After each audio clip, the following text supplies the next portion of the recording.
राज्यस्तरीय ग्रामीण स्वाभिमानी तुकाई महिला पुरस्कार 2024 प्रदान दिनांक 8 डिसेंबर 2024 रोजी नरहर कुरुंदकर सभागृह पीपल्स कॉलेज येथे ह.भ.प. भाऊसाहेब महाराज पावडेवाडीकर प्रतिष्ठान आयोजित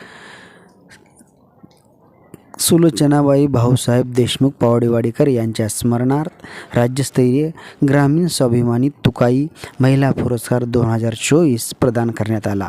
या कार्यक्रमाचे अध्यक्ष डॉक्टर प्राध्यापक भास्कर, पुरस्कार विजेते ज्योती देशमुख, प्रमुख पाहुणे शहाजी माप, प्रमुख उपस्थिती डॉक्टर सुधीर देशमुख, डॉक्टर सूर्यप्रकाश जाधव, प्राचार्य बबनराव पवार, विनीत प्राध्यापक डॉक्टर बाबूराव पावडे, विलास पावडे, विश्वजित पावडे व सर्व संचालक मंडळ ह.भ.प. भाऊसाहेब महाराज पावडेवाडीकर प्रतिष्ठान नांदेड यांच्या वतीने करण्यात आले होते।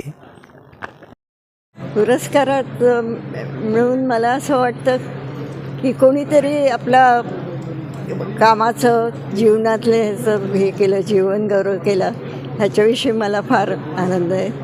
आणि असं वाटतं आपलं कोणीतरी जीवन गौरव हे करून सत्कार केला किंवा कौतुक झालं म्हणायचं, नाही तर जीवनात कुठलं काम केलं त्याचं कार्याचं पुरस्काराचं होणं म्हणजे मला जीवन गौरवाचं फार वाटतं अभिमान। पहिली लेप्रोस्कोपिस्ट होते आणि खूप काम केलं, 25-30 हजार ऑपरेशन केले आणि ते करत असताना मला सरकारी नोकरीतनं जावं लागलं सतत, तरी त्याचं कौतुक। मराठवाड्यातनं पहिली आणि तसं माझं जायंट इंटरनॅशनल क्लब तर मला 2 गोल्ड मेडल मिळाले।